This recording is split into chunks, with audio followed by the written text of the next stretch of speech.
जून का महीना था और उमस अपनी चरम सीमा पर थी। गर्मी से हर कोई बेहाल था। हवा में नमी की मात्रा इतनी ज्यादा थी कि कपड़े भी शरीर से चिपके हुए महसूस हो रहे थे। हरदोई रेलवे स्टेशन पर रोज की तरह चहल पहल थी। लोग इधर उधर आ जा रहे थे, अपनी अपनी ट्रेनों का इंतजार कर रहे थे। कुल्ली अपने काम में व्यस्त थे, सामान एक जगह से दूसरी जगह पहुंचा रहे थे। सूरज डूब रहा था और प्लेटफॉर्म पर मुसाफिरों की भीड़ थी। आसमान नारंगी और लाल रंग में रंगा हुआ था, जो देखने में बहुत ही सुंदर लग रहा था। बच्चों के खेलने की आवाजें, उनकी हंसी और किलकारियां पूरे स्टेशन पर गूंज रही थीं। कुलियों का शोर, वो लगातार सामान उठाने और रखने में लगे हुए थे, और वेंडरों की गरम चाय की पुकारें माहौल में घुली थीं। चाय वाले अपनी आवाज से लोगों को आकर्षित करने की कोशिश कर रहे थे। मेरा नाम रोहन है और मैं लखनऊ में काम करता हूँ। मैं एक सॉफ्टवेयर इंजीनियर हूँ और एक अच्छी कंपनी में काम कर रहा हूँ। उस शाम मैं अपने गांव लौटने के लिए रात वाली पैसेंजर ट्रेन का इंतजार कर रहा था। मैं अपने परिवार से मिलने के लिए बहुत उत्सुक था, क्योंकि मैं उनसे काफी समय से नहीं मिला था। मैंने एक खाली बेंच पर बैठकर बैग रखा। बैग में मेरी कुछ कपड़े और कुछ किताबें थीं। आसपास एक परिवार बच्चों को संभाल रहा था। उनके माता पिता उन्हें शांत रखने की कोशिश कर रहे थे। कुछ लड़के हंसी मजाक कर रहे थे, वो शायद अपने कॉलेज के दिनों की बातें कर रहे थे, और एक बूढ़े चाचा अखबार पढ़ रहे थे। वो दुनिया की खबरों में खोए हुए थे। स्टेशन की पीली बत्तियां जल चुकी थीं और वो एक धुंधली रोशनी फैला रही थी। पटरियां दूर तक फैली थीं, वो अंधेरे में गायब होती हुई लग रही थी। मैंने घड़ी देखी, ट्रेन में अभी भी 1 घंटा था। समय काटना मुश्किल हो रहा था। किताब निकाली, पर मन नहीं लगा। मेरा ध्यान बार बार भटक रहा था। स्टेशन की आवाजें, दूर से आती ट्रेन की सीटी मुझे बेचैन कर रही थी। अनाउंसमेंट और लोगों की बातचीत एक अजीब सा संगीत बना रही थी। वो संगीत कभी सुखद तो कभी डरावना लग रहा था। मैंने चाय ली और प्लेटफॉर्म पर टहलने लगा। चाय की गर्मी ने मुझे थोड़ा आराम दिया। सब कुछ सामान्य था, हर तरफ शांति थी, लेकिन मुझे अंदाजा नहीं था कि यह शाम मेरी जिंदगी की सबसे डरावनी रात बनने वाली है। एक ऐसी रात जिसका मंजर मैं कभी भूल नहीं पाऊंगा। उस शोर के पीछे एक ऐसी खामोशी छिपी थी, जो आने वाले तूफान का संकेत दे रही थी, जो किसी की भी रूह कंपा सकती थी। वो खामोशी इतनी गहरी थी कि मुझे डर लगने लगा था। चाय खत्म कर मैं बेंच पर लौटा। देखा कि एक अजनबी बूढ़ा आदमी वहां बैठा था। पुराने कपड़े, झुर्रियों भरा चेहरा, गहरी खाली आंखें। वह बस पटरियों को घूर रहा था। उसकी मौजूदगी से माहौल भारी लगने लगा। लोग उसे अजीब नजरों से देख रहे थे, पर कोई कुछ नहीं बोला। मैंने किताब खोलने की कोशिश की, लेकिन बार बार उसकी तरफ देख रहा था। वह बिल्कुल स्थिर था, जैसे कोई मूर्ति। उसके आसपास एक अजीब सी ठंडक थी। मैंने सोचा शायद कोई परेशान इंसान होगा। तभी अनाउंसमेंट हुआ। मेरी ट्रेन 2 घंटे लेट थी। भीड़ कम होने लगी, लेकिन वह आदमी वहीं बैठा रहा। उसका वहां होना अब मुझे सच में असहज कर रहा था। मैंने हिम्मत करके पूछा, चाचा, कौन सी ट्रेन का इंतजार कर रहे हैं? उसने कोई जवाब नहीं दिया, बस पटरियों को घूरता रहा। इस बार उसने मेरी तरफ सिर घुमाया। उसकी बेजान आंखों और हल्की डरावनी मुस्कान ने मुझे सिहरन से भर दिया। उसकी मुस्कान देखकर मेरा दिल जोर से धड़कने लगा।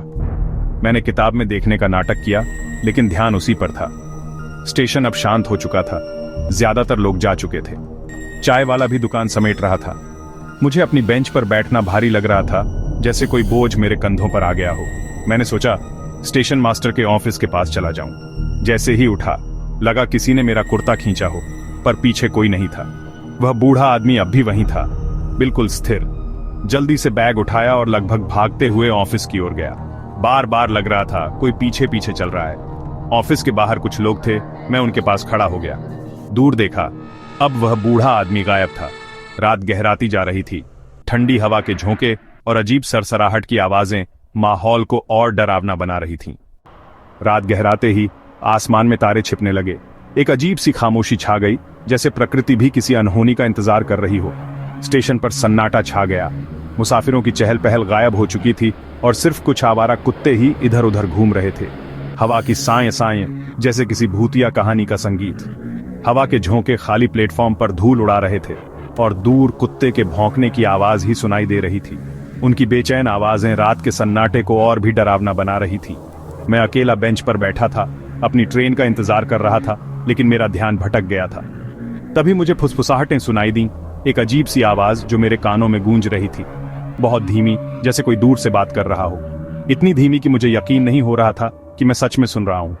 आस पास देखा, कोई नहीं था, सिर्फ अंधेरा और खाली बेंचें। लगा शायद वहम है, मेरी कल्पना। शायद थकान की वजह से मुझे ऐसा लग रहा है।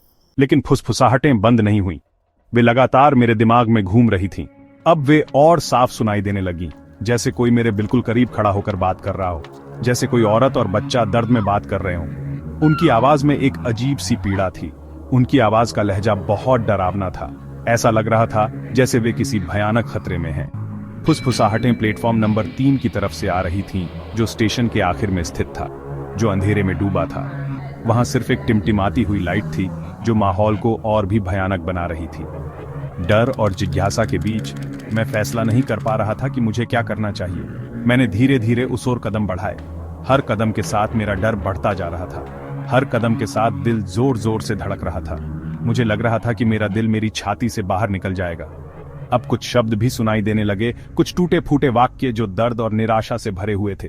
छोड़ दो, मुझे जाने दो, मेरा बच्चा। ये शब्द मेरे कानों में गूंज रहे थे। प्लेटफॉर्म के किनारे खड़ा होकर अंधेरे में झांका। कुछ भी दिखाई नहीं दे रहा था, सिर्फ गहरा काला अंधेरा। फुसफुसाहटें अब बिल्कुल पास से आ रही थी। ऐसा लग रहा था जैसे कोई मेरे कान में बोल रहा हो। अचानक बर्फीली हवा का झोंका आया, जैसे किसी ने मुझे छू लिया हो, और आवाजें एकदम बंद हो गईं। सब कुछ शांत हो गया। मुझे समझ आ गया था, मैं यहां अकेला नहीं हूं। कोई और भी है जो मेरे साथ इस अंधेरे में मौजूद है। डर से कांपता हुआ मैं अपनी बेंच की ओर भागा। दिमाग सुन्न था, सवालों की बाढ़ थी। स्टेशन मास्टर राम भरोसे जी के चेहरे पर भी चिंता थी। मैंने उनसे पूछा, साहब, प्लेटफॉर्म नंबर 3 हमेशा बंद क्यों रहता है? उन्होंने मुझे घूरा, फिर केबिन में बुलाकर दरवाजा बंद कर लिया। जो सुना है भूल जाओ, प्लेटफॉर्म नंबर 3 शापित है, उन्होंने कहा। मैंने जोर दिया तो उन्होंने बताया, सालों पहले एक औरत अपने बच्चे के साथ ट्रेन पकड़ने आई थी। भीड़ में चढ़ नहीं पाई। दौड़कर चढ़ने की कोशिश में दोनों ट्रेन के नीचे आ गए। हादसे के बाद से वहां अजीब घटनाएं होने लगीं। कई लोगों ने रात में औरत और बच्चे को भटकते देखा, उनकी चीखें सुनी। रेलवे ने प्लेटफॉर्म बंद करवा दिया, लेकिन आत्माएं आज भी भटकती हैं। मुझे समझ आ गया, जो फुसफुसाहटें सुनी थीं, वे कोई वहम नहीं थीं। स्टेशन मास्टर की कहानी सुनकर मेरा खून जम गया। राम भरोसे जी ने मुझे केबिन में ही बैठने को कहा। मैं चुपचाप बैठा था, लेकिन बार बार लग रहा था कोई खिड़की से देख रहा है। कुछ देर बाद बाहर फिर वही सरसराहट सुनाई दी। प्लेटफॉर्म पर घना कोहरा छा गया था। उस कोहरे में वही बूढ़ा आदमी दिखा, धीरे धीरे प्लेटफॉर्म नंबर 3 की ओर जा रहा था। इस बार मैं खुद को रोक नहीं पाया, उसके पीछे पीछे चल पड़ा। वह परछाई हवा में तैरती सी लग रही थी। मैं भी सीढ़ियां चढ़कर अंधेरे में पहुंच गया। वहां का तापमान बाकी स्टेशन से बहुत ठंडा था। फुसफुसाहटें फिर से शुरू हो गईं, इस बार बहुत करीब। अचानक प्लेटफॉर्म के छोर पर एक पीली रोशनी जली बुझी। बूढ़ा आदमी वहां खड़ा था, उसके साथ एक औरत और बच्चा भी थे। वे तीनों पटरियों की तरफ देख रहे थे, जैसे किसी ट्रेन का इंतजार कर रहे हों। मैं जहां था वहीं जम गया। मैं पत्थर की तरह खड़ा था। औरत, बच्चा और बूढ़ा आदमी चुपचाप पटरियों की ओर देख रहे थे। दूर से एक पुरानी भूतिया ट्रेन की सीटी सुनाई दी। वह प्लेटफॉर्म नंबर 3 पर आकर रुकी। दरवाजे अपने आप खुल गए। वे तीनों ट्रेन की तरफ बढ़े। औरत ने एक बार मेरी तरफ देखा। उसकी आंखों में अजीब उदासी थी। वे ट्रेन में चढ़ गए, दरवाजे बंद हुए और ट्रेन कोहरे में गायब हो गई। जैसे ही ट्रेन ओझल हुई, मेरे शरीर में जान लौटी। तभी पीछे किसी के होने का एहसास हुआ। पलट कर देखा, वह बूढ़ा आदमी मेरे ठीक पीछे था। उसकी आंखें लाल अंगारों की तरह चमक रही थी, चेहरे पर वही डरावनी मुस्कान। उसने सरसराती आवाज में कहा, तुम भी हमारे साथ चलो, हमारी ट्रेन आ गई है। मैं चीखा, लेकिन आवाज गले में ही फंस गई। पीछे हटते हुए प्लेटफॉर्म से नीचे गिर गया और अंधेरा छा गया। होश आया तो मैं स्टेशन मास्टर के केबिन में था। राम भरोसे जी मेरे सिर पर पट्टी रख रहे थे। उन्होंने डांटा, मैंने कहा था ना वहां मत जाना। उनकी आवाज में डर था। उन्होंने बताया, मुझे प्लेटफॉर्म नंबर 3 की पटरियों पर बेहोश पाया। मैंने उन्हें सब बताया, भूतिया ट्रेन, औरत, बच्चा, बूढ़ा आदमी। उनके चेहरे का डर और गहरा हो गया। उन्होंने बताया, वह बूढ़ा आदमी उस औरत का ससुर था। हादसे के बाद सदमे में उसने भी जान दे दी थी। तब से तीनों आत्माएं वहां भटकती हैं। हर उस इंसान को अपने साथ ले जाने की कोशिश करती है जो रात में वहां अकेला मिल जाए। राम भरोसे जी ने चेतावनी दी, किसी से मत कहना, लोग पागल समझेंगे। कुछ राज ही रहें तो बेहतर है। मेरी ट्रेन आ गई थी। राम भरोसे जी मुझे खुद ट्रेन तक छोड़ने आए और बोले, अब कभी रात में यहां मत रुकना। ट्रेन में बैठा मैं अपनी मंजिल की ओर बढ़ रहा था, लेकिन मेरा मन अतीत में खोया हुआ था। खिड़की से बाहर झांका तो रात का गहरा अंधेरा छाया हुआ था। हरदोई स्टेशन पीछे छूट रहा था। प्लेटफॉर्म नंबर 3 अंधेरे और धुंध में डूबा हुआ था। उस रात स्टेशन एक रहस्यमय आभा से घिरा हुआ था जो मेरे मन में डर पैदा कर रही थी। उस धुंधलके में लगा जैसे कोई मुझे देख रहा है। एक अनजान अनदेखी शक्ति की उपस्थिति महसूस हो रही थी। डर से आंखें बंद कर लीं। जो हुआ वह कोई सपना नहीं, हकीकत थी। एक ऐसी हकीकत जिसने मेरी रातों की नींद उड़ा दी थी। उस घटना को सालों बीत गए, लेकिन मैं रात में हरदोई स्टेशन पर कभी नहीं रुकता। उस रात के बाद से मैंने हमेशा यह सुनिश्चित किया कि मेरी यात्रा मुझे उस शापित स्टेशन से दूर ले जाए। आज भी सुनसान स्टेशन या ट्रेन की सीटी सुनता हूं तो रोंगटे खड़े हो जाते हैं। वह रात एक भयानक सपने की तरह मेरे दिमाग में ताजा है। बाद में कुछ लोगों से पूछा, कुछ ने सच बताया, उस रात के बारे में भयानक कहानियां सुनाई। कुछ ने अफवाह कहा, इसे केवल स्थानीय लोगों की कल्पना बताया। लेकिन जिनकी आंखों में डर था वह मैं भूल नहीं पाया। वह डर असली था, एक गहरे रहस्य का प्रमाण। कहते हैं अमावस्या की रात को प्लेटफॉर्म नंबर 3 पर वह भूतिया ट्रेन आती है, एक ऐसी ट्रेन जो इस दुनिया की नहीं है, और वे आत्माएं अपनी अधूरी यात्रा पर निकलती हैं, हमेशा के लिए उस स्टेशन से बंधी हुई। अगली बार अगर आपकी ट्रेन लेट हो जाए और रात गहराने लगे और आप हरदोई स्टेशन पर फंसे हों तो सावधान रहिएगा। उस रात के रहस्य से सावधान रहे।